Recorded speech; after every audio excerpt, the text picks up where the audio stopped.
welcome to today's session, which is,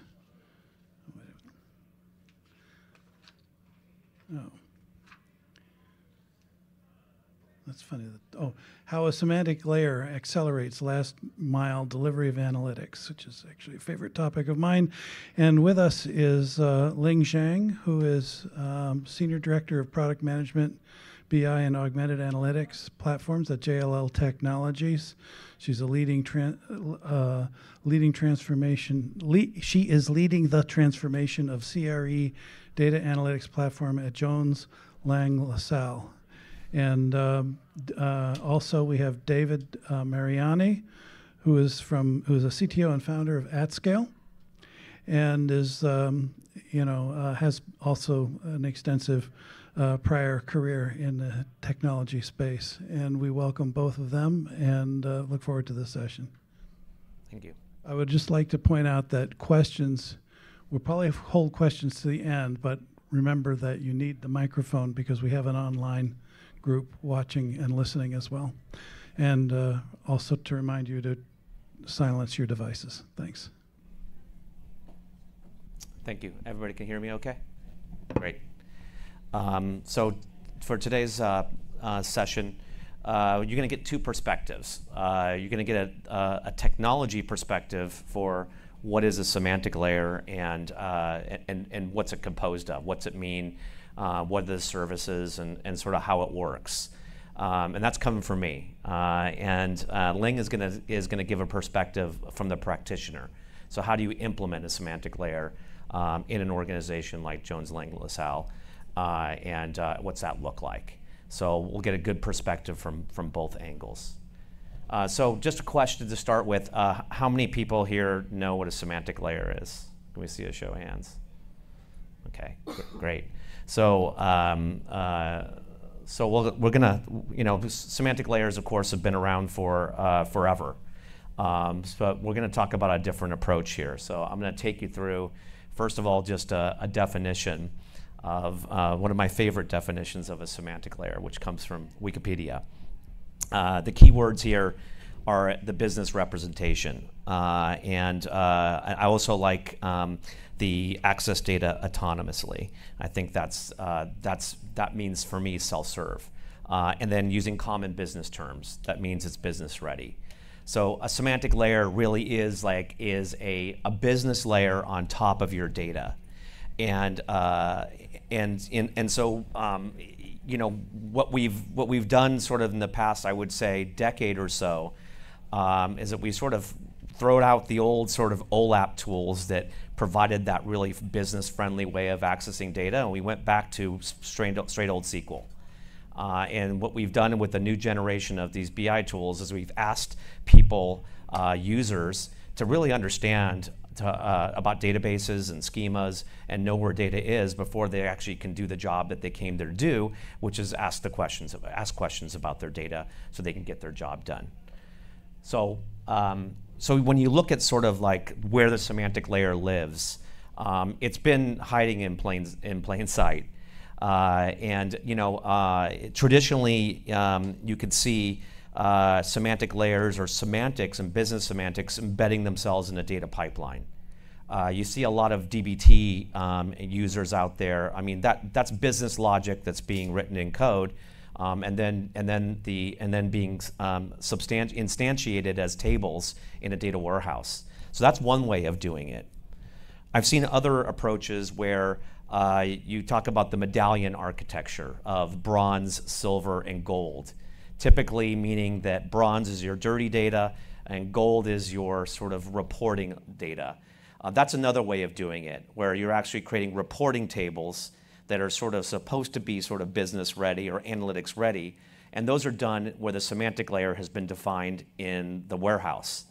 Now that has issues with the fact that when you want to calculate a business metric like gross margin, you still might have to do that last mile of analytics to actually define that, and you're going to define that in the most common place that a semantic layer lives, which is in the BI tool. Building semantics into your Tableau workbooks or your Power BI dashboards is probably the most common way that people do it these days. And what's the problem with that? Well, you're guaranteed to have drift. You're guaranteed to have differences, and not just between user to user, but also dashboard to dashboard for even the same user, because they may define gross margin in one place, in one dashboard, and then forget about it and do it again differently in a different dashboard. So all this has sort of come together to sort of really sort of degrade trust in data.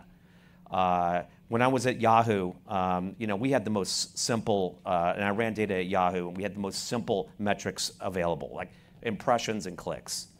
And that sounds easy, but every single BI tool, whether it was ClickView or Tableau or MicroStrategy or Excel or custom applications, added those up differently. And so nobody could agree. The audience team who was managing our websites could not agree with how many impressions we served versus the advertising team who was selling search and display. It was a real mess. So what I really wanted, and it was hard to find at the time, was this concept of a universal or independent semantic layer. So what we mean by that is that we're extracting out the semantics away from the BI tool. So the model exists outside the BI tool, and the BI tool points to the model. We also extract it away from the data. So while it's maybe built on those gold tables, if you have those, the fact is you could swap out that data platform for something else, and the end users won't be affected. Because you've created this independence, that independence gives you the ability to change things both on the front end and on the back end. So why now? So why is there this whole idea for an independent semantic layer? And it really comes down to the fact that there's been a real shift in data gravity. When we first sort of began this journey, we began on-prem, and we did have those OLAP tools. And those OLAP tools did provide us with a measure of a semantic layer. But we quickly, outgrew that. So those OLAP tools just didn't scale, and couldn't scale with the size of data. And then we started to sort of look at expanding our data footprint so that we could do and capture and store more data. When I was at Yahoo, we invented Hadoop. We invented Hadoop because we broke Oracle. Simple as that. Because we were ingesting weblogs, and weblogs don't fit really well in an Oracle data warehouse. So it was very clear that we needed sort of a new paradigm here. And then now we're in the cloud.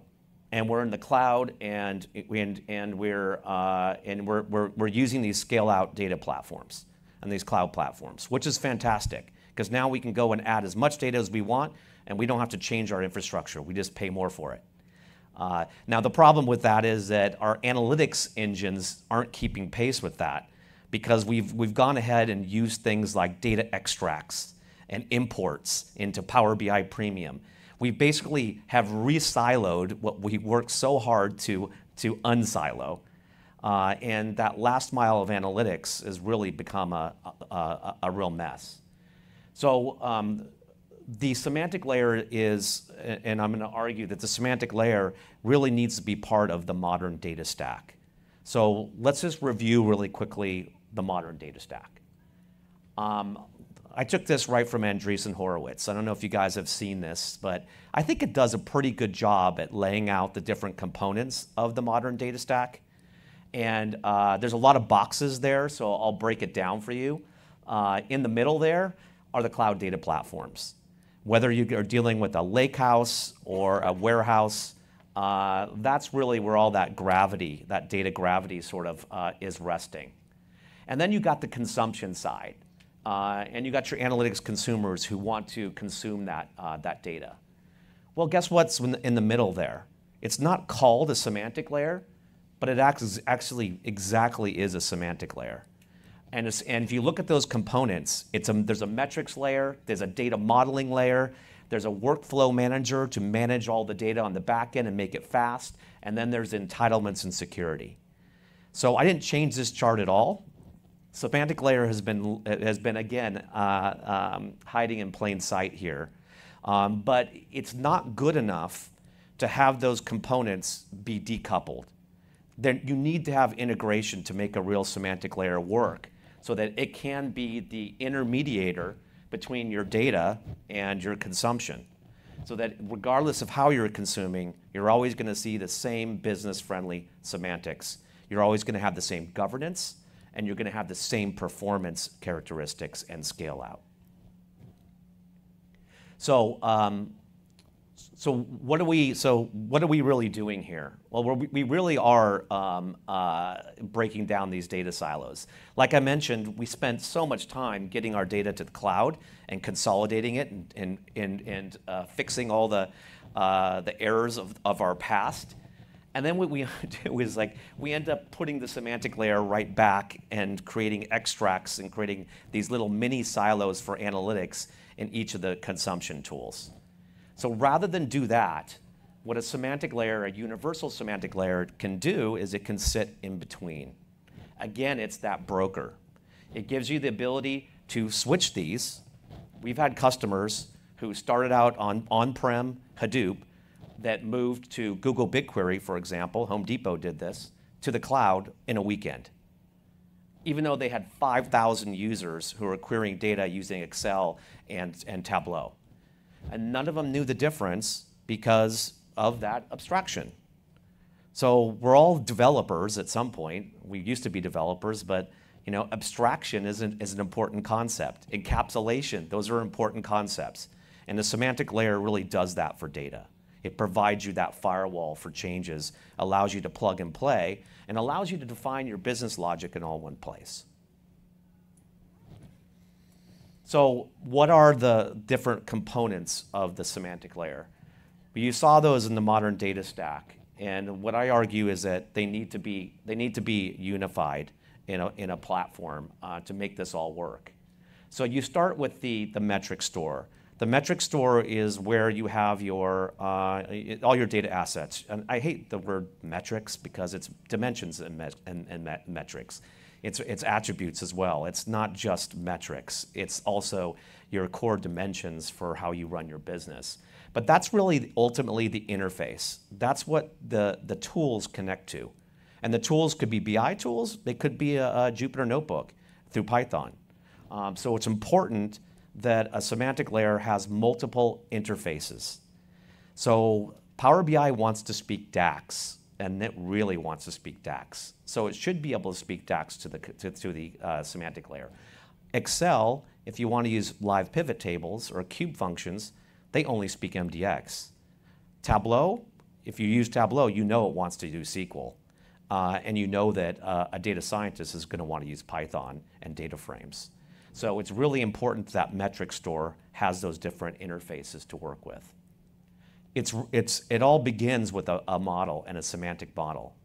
So it's important for a data steward. We're sort of separating the roles here. So typically, if you're a Tableau user and you're connecting live to your Snowflake warehouse, you're dealing with tables and you're doing your modeling right there in that workbook. What we're saying is that you do that work in the semantic layer once, and then everybody can take advantage of that. So there's this concept of a data steward who is going to do that work, and then there's a data consumers who will then consume and leverage the work of that data steward. The data modeling experience is where you do that. That's where you create the semantic layer, which is that map between the logical data and the physical data. You have to do a lot of stuff in terms of translating then the logical queries into the physical queries on the data platform. So the query comes in, show me sales by region for last year. That's a business question. It gets translated into a SQL query that could be run on Databricks, for example. And that's what's really important. And if a good semantic layer will do is it will also recognize that, hey, I've seen that pattern before. So why don't I create an aggregate table in Databricks and then rewrite my query and save myself from having to scan 100 billion rows again? Because that question's already been asked. So I can go ahead and create an aggregate table and rewrite it there. So the benefit is that I spend a lot less compute on Databricks, and my users get queries back in under a second. That's a win-win. So that's a really important component. And then, of course, governance. So you have your governance on your actual data platforms. That's important. But then we're creating derived metrics and dimensions, right? We're creating what is gross margin. That's a derived metrics. What is cost center? That could be a field, or it could be derived with logic. So it's important to be able to apply additional row-level security, column-level security and masking, as well as integrate really deeply with your identity management systems, Active Directory, for example. So if someone's logging in to the semantic layer from Tableau or Power BI, they're going to be running that query against Databricks all along the way. So all that security and entitlements will be applied consistently. So, what it all comes down to then is that we talked about the shift in data gravity, and I think that the semantic layer really allows us to take the shift in what I call knowledge gravity. Knowledge gravity meaning the semantic layer becomes the point of control for that business context. So you're managing your business logic in the semantic layer. And you're also doing that mapping once, again, giving yourself the control to be able to swap these things out or change the definitions without breaking your downstream consumers. You also are able to then augment that experience. So we can do things with active metadata. You hear Gartner talking about active metadata. What does that mean? It's like it's using metadata to do something. So if I'm now with a semantic layer, if I can see every query pattern, regardless of what the consumption tool is, or the consumption method is, then I can do things with that. I can take that metadata and, for example, create an aggregate table to improve performance. I can take something that is, I could take historical sales, and I could predict with a simple regression model future sales and add that to the semantic layer, because I know people are going to want to use that. So it becomes a point of integration to sort of give you that full spectrum of everything from descriptive and diagnostic analytics, what happened yesterday and why, and allows you then to fold in the data science side, which is prescriptive and predictive and prescriptive. So what's going to happen and why. And what am I going to do about it? So you can do all that and integrate that with the semantic layer. So when you think about what a data scientist does, right? They go and do this amazing thing. They come up with new features or new predictions, and it ends up in some file somewhere, or a table in the warehouse. Well, that's not very good for consumption-wise. But if you can then integrate those predictions in the semantic layer, now you have one place to see your historical analysis and your predictive analysis. And it's under one interface, and it's all right there for you in your BI tool or your Jupyter notebook.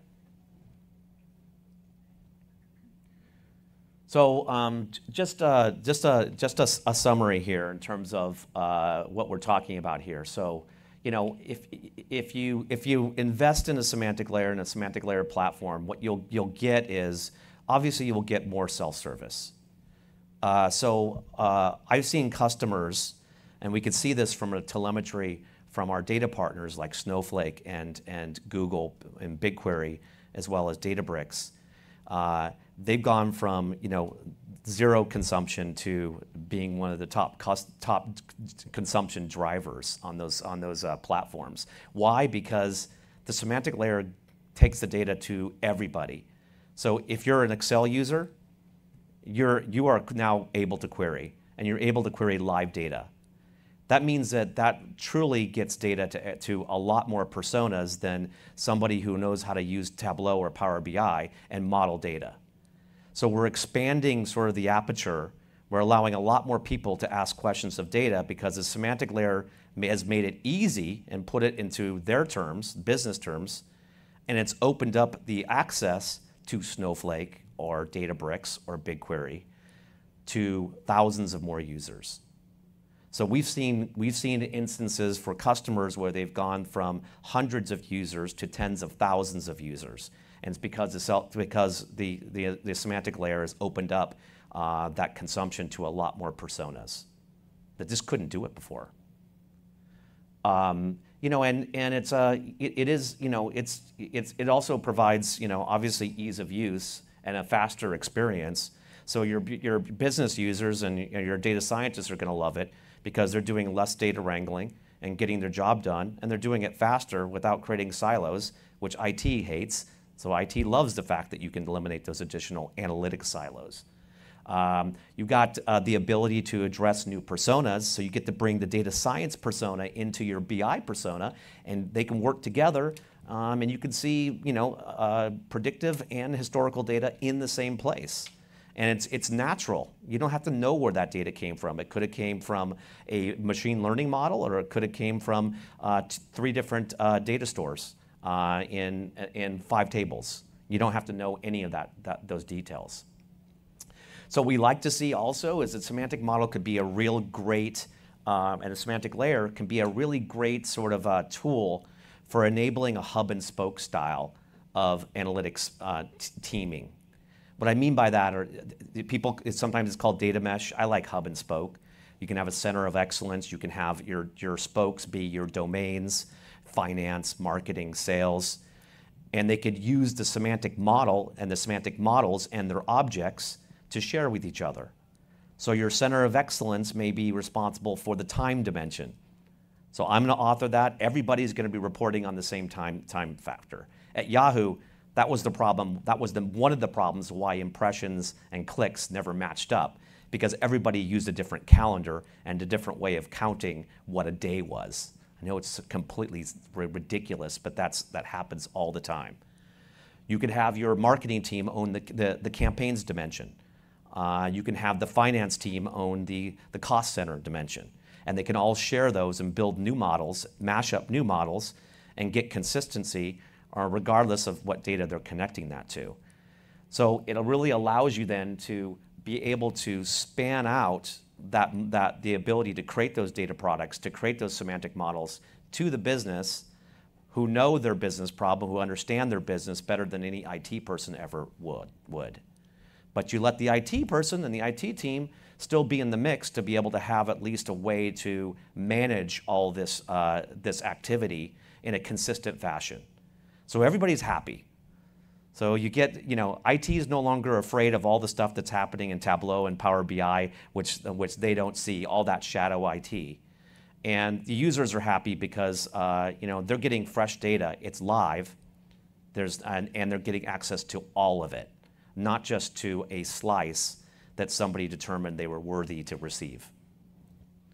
And then, you know, finally, it's like, you know, if you have that control plane, you can apply a lot of FinOps management to that, meaning that I now know where the queries are coming from. I now know what resources are being used for which projects and which domains. And now I can actually do some true cost analysis for just how much those queries are worth and how much they're costing us. Because I have a control plane for every single query, regardless of what it came from. And then, like I mentioned, you can then augment your historical data with predictions and use that semantic layer as the publishing platform. So those are some of the things you can do. I think I'm going to ask Ling to come up here and give you the perspective of what does a semantic layer. Okay, you've seen what goes into constructing one. Now Ling is going to tell you about how you actually deploy it and value you get from it. Can you hear me? Okay, great. Thank you, David. It's my great pleasure co-presenting with David, who built the at scale. Just a little brief background about myself. I joined Jones Lang LaSalle about 18 months ago. Before that, I worked at Oracle. So I had a long career at Oracle building BI applications. So for over a decade, I have worked with semantic layer, but built within the Oracle BI technology. That's what David was talking about. And there was also a question about, you know, semantic layer has been there for 2 decades. What's new? And so what back at Oracle, we have packaged ERP analytics with ERP analytics, semantic layer, metrics for HR, finance, and the whole value chain. And we build dashboards, and thousands of companies bought them. So what motivated me to join JLL 18 months ago was the data analytics space is going through rapid transformation. And I need to get closer to the problems. I need to get closer to how industries, companies are using our technology to solve problems. And I need to get closer to the data. So I joined JLL 18 months ago, and my goal was, as I get closer to the problem and get closer to the data, I want to find newer ways of how to build analytics. I think that is the inflection point. Now we have a lot more data, and there's a lot more appetite building better analytics and delivering analytics faster at lower cost. So JLL, Jones Lang LaSalle, is one of the leading global commercial real estate companies, and it's over 200 years history. It's voted as one of the most ethical companies for 15 years. Quite impressive. I think that's one of the reasons I joined them. Old ethical company. So commercial real estate is very fragmented. And traditionally, it's run by very local, specialized companies, agencies, and brokers. So Jones Lang LaSalle, JLL, is a professional service provider in the entire life cycle of commercial real estate. So if you want to, invest in a plot of land, building buildings, JLL would secure the financing and do development, project management, portfolio management, help with the leasing management, and also facility management. So I lead building the data analytics platform for the occupier space. So in the commercial real estate, you have the investors, you have the owners, you have the tenants, and you have the operators and occupiers. So our job, my job, is how do we build technology to enable the JLL account teams who manage all the facility management for all the clients that we manage. How do I do? Agree. So commercial real estate is a very fragmented industry. If you look at the top three firms, JLL, CBRE, Cushman Wakefield, they have only a small percentage. If you walk around, empty storefronts, many of them are local agencies. And and commercial real estate, as you all know, is facing strong headwind in the office space. But they also create opportunities. In JLL, we have 5 business segments: capital markets, market advisory, and work dynamics, which manage all the occupier space and investment. There are different dynamics. Facility management and project management actually seeing an uptick in our business because of the retrofitting of the buildings. But in investment and in capital markets, the business is down significantly. So the future of work and how to manage the hybrid workforce and sustainability. 40% of global carbon emission is from the built environment. So how do we build commercial buildings in a more sustainable, green, healthy, reliable way? And those are driving the commercial real estate. And there's a lot of, the technology is transforming and how buildings are built and managed. And so our JLL differentiator is how we build a global platform. When we say global platform, it's not just technology, it's the people, the JLL people around the world managing commercial real estate, and our business processes, because many of our clients are global companies. So we leverage our global expertise to deliver value. throughout the entire life cycle of commercial real estate, and also technology.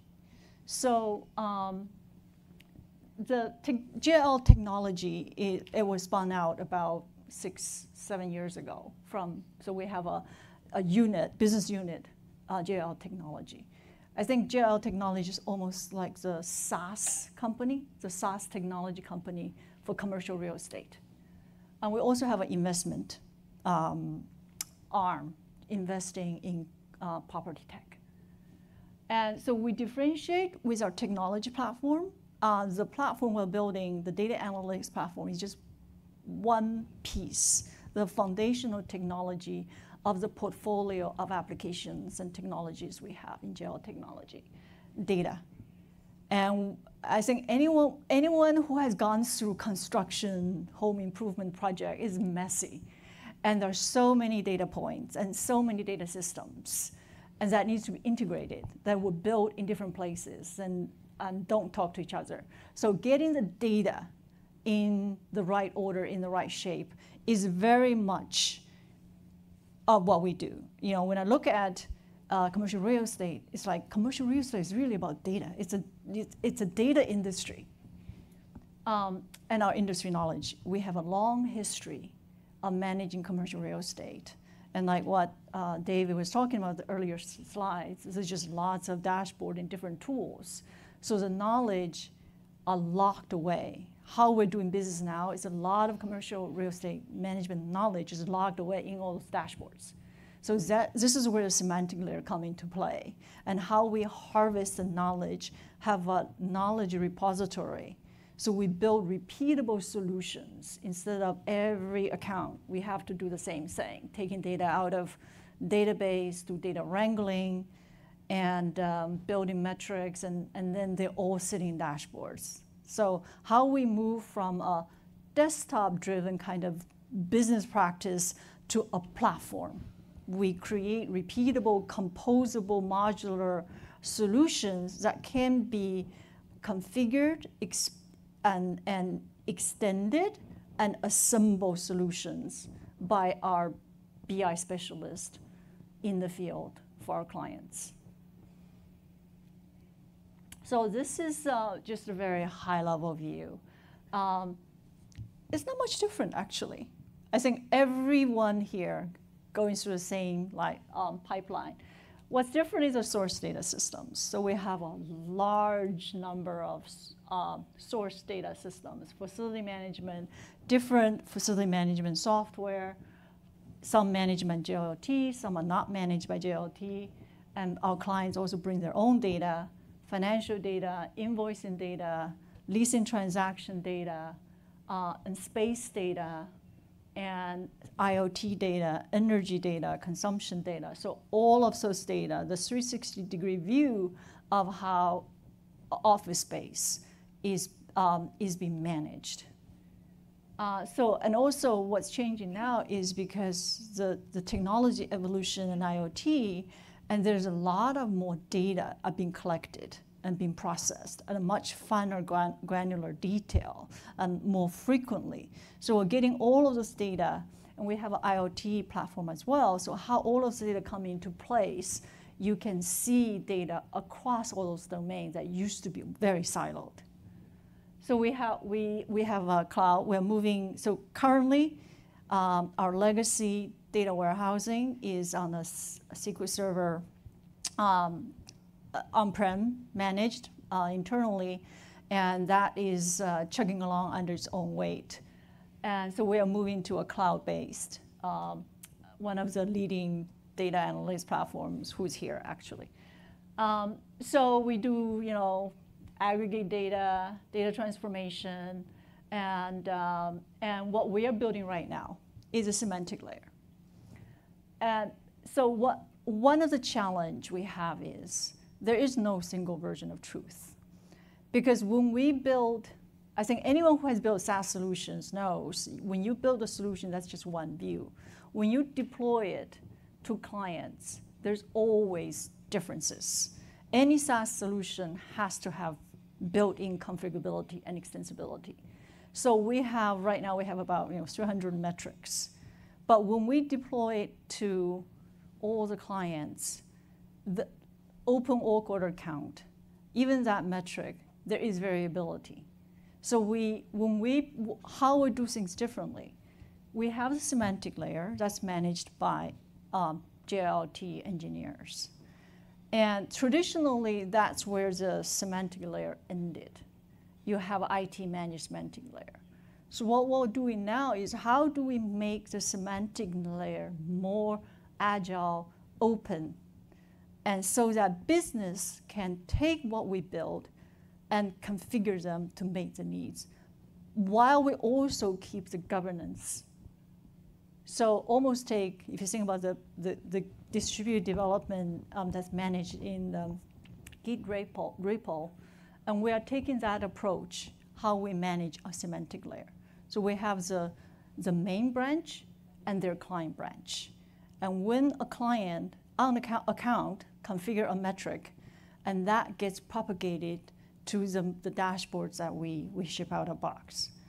So that hub and spoke approach, we build the central semantic layer for all the different areas of facility management, lease management, and portfolio management, but we also build with configurability and extensibility, so that when we deliver analytics to account, they don't have to take the data, redo the data wrangling, use the tool, desktop tool, some other tools out there, and then do the logic in Tableau. Because we have hundreds of accounts, some use Tableau, some use Power BI, some use other tools, and we also have management consulting who want to leverage the same information as well. So it's build it once, but use it many times with variability and configurability. So think about last mile analytics delivery. Who are the ones doing the last mile delivery? Between IT and the business consumer who are looking at the data, we have a large group of BI specialists distributed around the world. They take the data that IT gave them, do the data wrangling. And that is costly and that is labor intensive. And that is the cost we want to reduce. So if you think about the whole life cycle right now, maybe 50, 60, 70% of that cost is done by the last mile delivery, the BI specialists distributed globally on account. We want to shift that to 10, 20%. So we built the core data platform with configurability, extensibility in mind, with the semantic layer, because right now there is no semantic layer. They take the data from SQL Server, do the data wrangling, create the metrics in Tableau and Power BI. That's a lot of redundant, unnecessary work and high cost. And there's some internal stats. It costs between $10,000 to $20,000 to create a dashboard. So that there's a lot of hidden cost in how we deliver analytics. And a lot of that cost is in the last mile. And there's invisible hidden cost. Because when the data gets originated in the source applications and ended up in the metrics, there are 4, 5, 6 departments involved. And there's data transformation. And there's lack of visibility and transparency in the logic. So as we build a semantic layer, we also have to use that as a central point to drive what are the critical data points and what is the business definition and what is a source SQL to validate those metrics.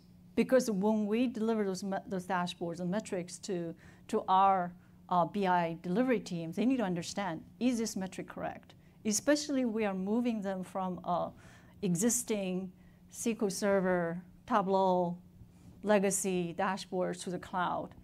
The cost of the migration is going to be significant. So if we can reduce that cost and make the data and metrics and dashboards easily verifiable, they can have trust. Because trust all translates to cost. If they don't trust what you build, they're going to do something themselves, and that translates to custom work. Custom work is labor and is expertise and is time.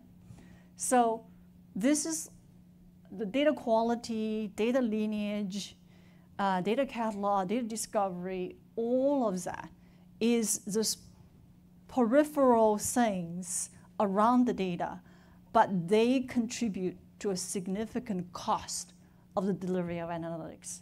So how do we build analytics more intentionally?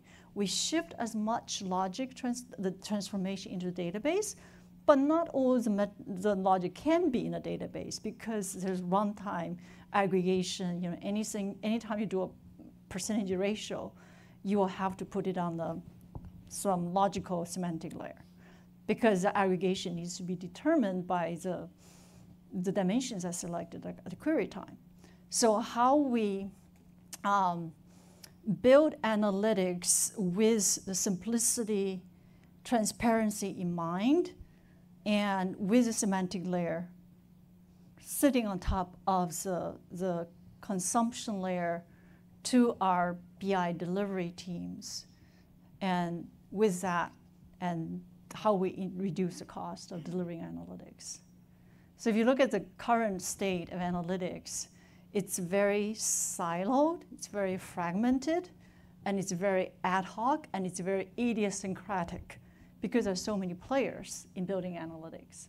So how we have to rethink in order to reduce the cost and make it more streamlined. It really takes a whole village. Everyone who is in the analytics business, it's really everyone.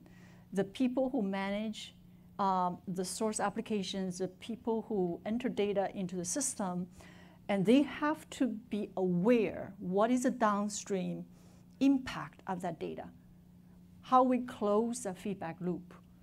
I think if we make that data available to the stakeholders along the way and gave them the tools and incentive to do the right thing, collectively, maybe we can solve the analytics problem. So that's what I want to share with you about what we're doing. We are still in the process. We're ready to launch the platform. So yeah, maybe next year we'll have an update.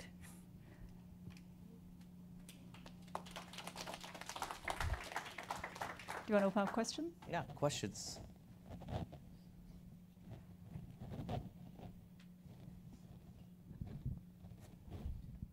There's a question right here. Okay. Yep. Again, I remind everyone we need to speak into the microphone so the online attendees can hear your question.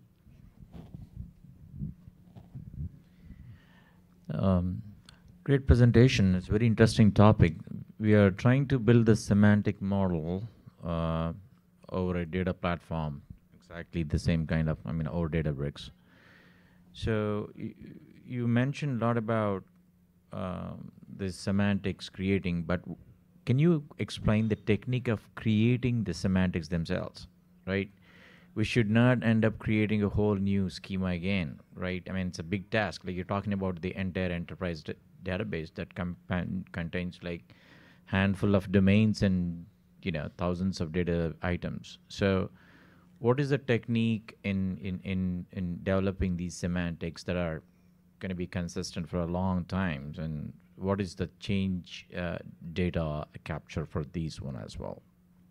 Yes. I know it's a loaded question, but I want to get some insight. It's a great question. So how does the how do you build the semantics is the question. So I can go first if you're okay. Sure. It's backed by a semantic model. Now the model is we're not talking about physical data here. The physical data is the way it is.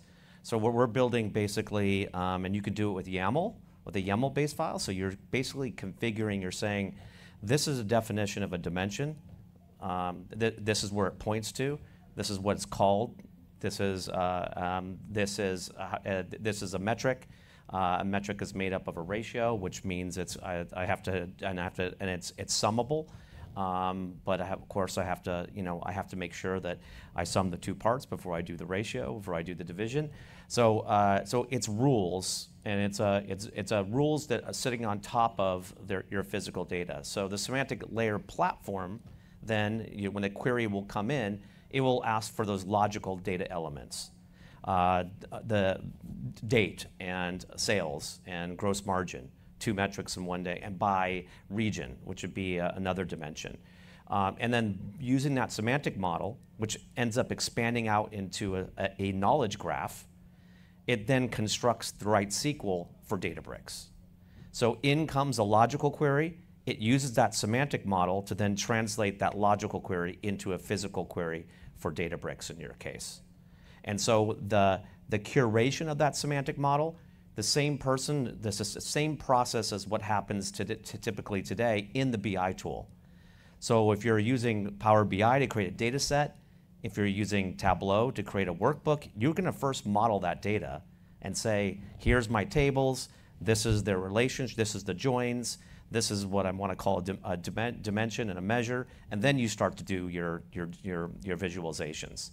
That part of that modeling part, is done in the semantic modeling platform, and it can either be done with code or it can be done with the GUI, or both. That make sense? Just to follow up, typically how long does it take in compared to the other things that in the data lifecycle that we do? Yeah, so how long does it take to create the semantic model? As long as it takes one of those data stewards to do it in Tableau. Okay, I lie. A little bit longer, you know why? Because you're not doing it for purpose built, right? You're going to think about, when you're building that semantic model, you're not going to be just building it only for a dashboard. You're going to be thinking about it in a broader fashion. So it will take longer, but you'll do it once and you'll reuse it many. Yeah. And you'll get your economies of scale through that. Yeah, probably you're not going to do it in terms of the definition, on paper, what the semantic model looked like. You probably already have commonly used dashboards and reports. Reverse engineer from that. You may have different dashboards. They probably have different data sets. Harmonize them. Yeah. For what we do is facility management. We have multiple dashboards, and what are the dimensions, attributes, and what are the metrics? If they come from same data sets, that itself, it's a star schema, a logical model. So the semantic model, the dimensions are easy, unless you have categorical dimensions.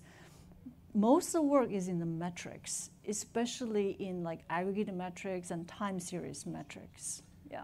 I mean, to Ling's point, so in our platform, we actually create a semantic model from Tableau workbooks because it's all in there, right? And so you can import a set of Tableau workbooks, and out will come a semantic model that's now will run on Power BI and Excel, for example. Yeah, I think we did some tests with at scale. The performance is really impressive. Yeah. You don't have to take data out of Databricks, and especially you have a cloud scalable platform, you take data out of Databricks and put it in your Tableau, it really doesn't make much sense. You should leave the computation in Databricks. So there was a question.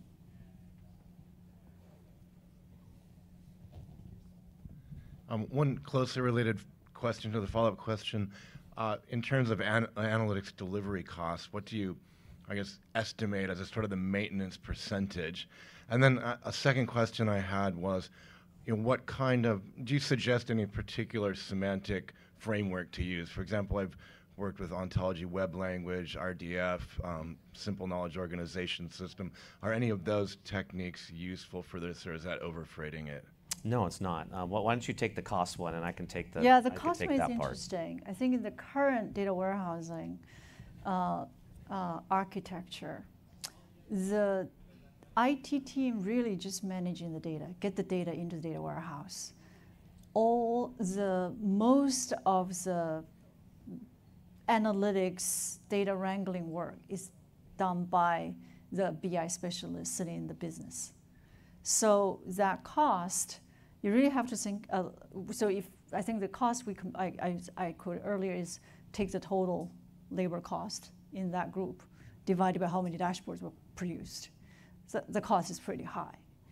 And the maintenance cost of the of the data warehouse is because there's a, as it's pretty stable, so the maintenance cost is not as significant as that delivery of analytics cost. Yeah. When it comes to like the modeling, like you can come from two different directions. Like if you do like the RDS, like an ontology, with an ontology, it's like a standard set of metrics and dimensions, and then you map your data to the ontology. You could do that, but I see most customers go from the other direction. They already have a physical schema, and they map the physical schema to their own ontology. So they're basically defining the ontology as part of that semantic layer. So you can take an industry standard ontology and map your data to it, or you can just say, here's my data, and I'm going to create my own ontology. And maybe it looks like that standard ontology, or maybe it doesn't. So you can come at it from both angles. There's a question. So what you're calling a semantic layer sounds an awful lot like some of the metadata-driven data catalogs that I've heard in other sessions. So how would you say this semantic layer is similar to a data catalog, and how is it different? Very different. Semantic layer is computation layer. Data catalog is what you call It's a catalog. it's active or passive metadata. Yeah. So Right, but data many catalog is a people- library. Right, but many of semantic the- layer is a computation layer. Many of the people here have said their data catalog will do these computations, will return virtual data sets, will do all of this same work. So it sounds like they're just calling it a semantic layer, but they're calling it a data catalog and saying it's active. So that's why I'm trying to understand. So there's a difference between seeing a sample of your data, making a query to see a sample, versus defining a full-blown model. So what I would say is that a semantic layer is meant for, like Ling said, it is that last mile of delivery. It's meant to do those computations, push that down to the data platform, and return the results to the different applications. And it's going to do it for any application. So you can start with a data catalog, and that's basically your BI tool at that point, right? If you can run a query in Elation, well, Elation is your BI tool. Well, what about Tableau? And what about Excel? How are those gonna work? So you still need that separation. And yeah, you can use a data catalog, and actually the semantic layer needs to integrate with your data catalog. So it needs to share its metrics and dimensions and all the definitions with the data catalog, so then you can use a data catalog to find those assets, those semantic assets, and also be able to compute for change management. You need to be able to know that if I get rid of this column, what is it going to affect? So you need to know that lineage. And the data catalog could then inform the model builder to say, you know what, we're always going to call customer with a capital C and not cust ID. And so there's rules going that way. So there definitely is an integration between a data catalog and the semantic layer, but the semantic layer is made to deliver that last mile to everything, not just one consumer. Yeah. There's a question here.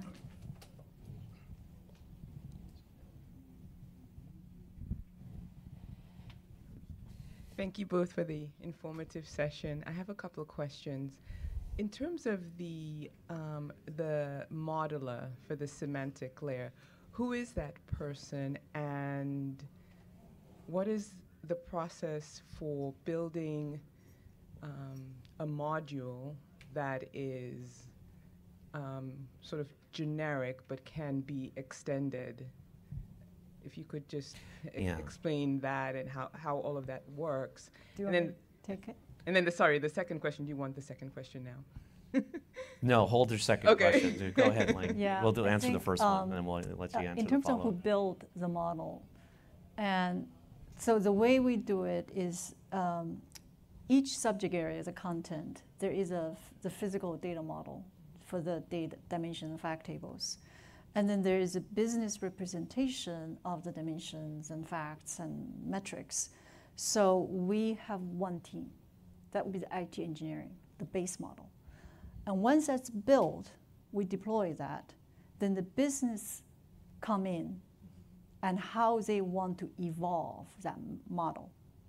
So at that time, the skeleton structure of that model already established. The data layer is established. So they just tweak that model, maybe add a few more custom data fields and change the formula. So then that would be the BI specialist who know the data and who know business. So we want this is not two environments, it's just integrated. And I think of it as like there's two personas in this new model. There's the data steward, who's responsible for the semantic model, and then there's the consumer. And sometimes they could be one and the same. But the data steward who's creating that semantic model is going to have the same sort of attributes as your Power BI, your Power BI power user or your Tableau user. Like Ling said, somebody who understands the business, who understands enough about the data to connect the dots. Yeah. And that's going to be your data steward. And they're going to be responsible for that curation of that semantic. I also want to add that not every data element needs to be in the semantic layer. It is for the ones that has high value, need governance, and needs, because that is where your knowledge base is.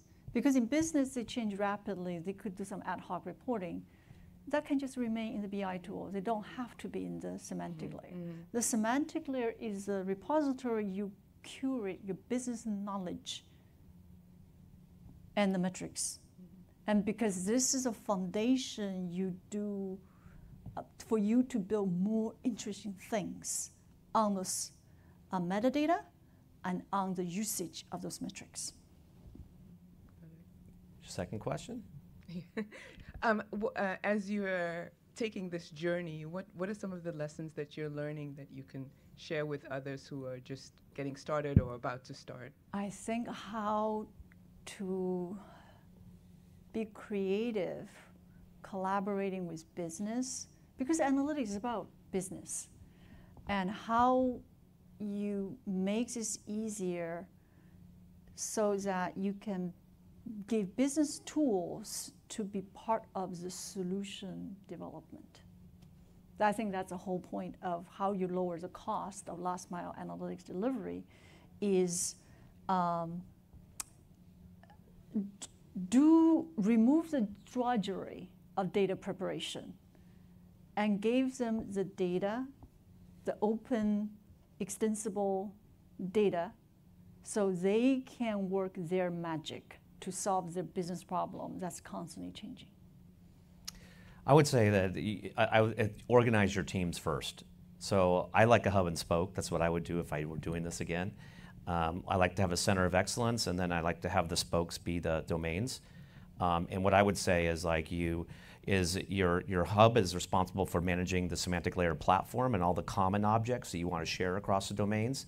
And then pick one domain to start with, finance, marketing, whatever, to actually pilot the whole process and make sure that all that, that your organization will support that new workflow. I have an online question.